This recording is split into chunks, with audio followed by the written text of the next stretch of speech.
ಮಂಡ್ಯ ಲೋಕಸಭಾ ಚುನಾವಣೆ 2024ರ ಹಿನ್ನೆಲೆಯಲ್ಲಿ ತಾಲೂಕಿನ ಚಿನಕುರಳಿಯ ಮತಗಟ್ಟೆ ಸಂಖ್ಯೆ 138ರಲ್ಲಿ ಮಾಜಿ ಸಚಿವ ಸಿಎಸ್ ಪುಟ್ಟರಾಜು ತಮ್ಮ ಪತ್ನಿ ನಾಗಮ್ಮ ಅವರೊಂದಿಗೆ ಮತ ಚಲಾಯಿಸಿದರು.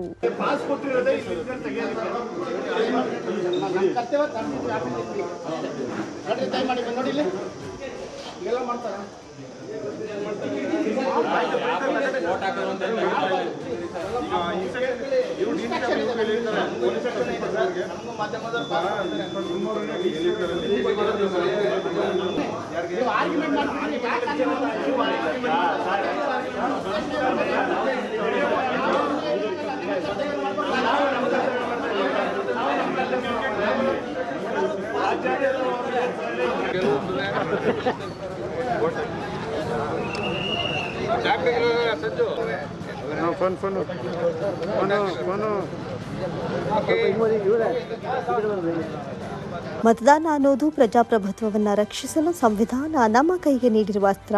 ಅದನ್ನು ಜವಾಬ್ದಾರಿಯುತವಾಗಿ ಬಳಸೋದು ಪ್ರತಿಯೊಬ್ಬ ಪ್ರಜೆಯ ಕರ್ತವ್ಯ. ಪ್ರಜೆಗಳು ಮತ್ತು ಪ್ರಜಾಪ್ರಭುತ್ವದ ಹಿತರಕ್ಷಣೆಯನ್ನ ಮನನ ಮಾಡಿಕೊಂಡು ನನ್ನ ಮತ ಚಲಾಯಿಸಿದೆ ಅಂತ ತಿಳಿಸಿದ್ರು. ಈ ಪ್ರಜಾಪ್ರಭುತ್ವ ವ್ಯವಸ್ಥೆಯಲ್ಲಿ ಪ್ರಭುಗಳದೇ ಒಂದು ಏನು ದೊಡ್ಡ ಆದೇಶ ಆಗಬೇಕು, ಆ ಆದೇಶಕ್ಕೆ ಭಾಳ ಸಕ್ರಿಯವಾಗಿ ಈ ರಾಜ್ಯದಲ್ಲೇ ವಿಶೇಷವಾಗಿ ನನ್ನ ಜಿಲ್ಲೆಯಲ್ಲಿ ಇವತ್ತು ಭಾಳ ಬಿರುಸಿನಿಂದ ಮತದಾನ ಪ್ರಾರಂಭ ಆಗಿದೆ.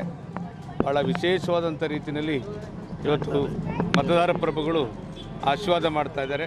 ಅವರಿಗೆ ನಾನು ಮತ್ತೊಮ್ಮೆ ಕೃತಜ್ಞತೆಯನ್ನು ಸಲ್ಲಿಸ್ತೇನೆ. 100ಕ್ಕೆ 100 ಭಾಗ ಇವತ್ತು ಒಂದು ಸೈಡ್ ಚುನಾವಣೆ ನಡೆಯುತ್ತೆ. ನನ್ನ ಜಿಲ್ಲೆಯ ಜನ ಸ್ವಾಭಿಮಾನದ ಅನೇಕ ನಿರ್ಧಾರಗಳನ್ನು ಹಿಂದೆ ಮಾಡಿದ್ದಾರೆ. ಇವತ್ತಿಗೂ ಈಗಾಗಲೇ ಅವರು ಸ್ಪಷ್ಟವಾದಂಥ ನಿರ್ಧಾರ ಮಾಡಿದ್ದಾರೆ. ಕುಮಾರಣ್ಣ ಅವ್ರನ್ನ ಅತ್ಯಂತ ಪ್ರಚಂಡ ಬಹುಮತದಲ್ಲಿ ಗೆಲ್ಲಿಸುವಂಥ ಒಂದು ಆಶೀರ್ವಾದವನ್ನು ಮಾಡ್ತಾರೆ.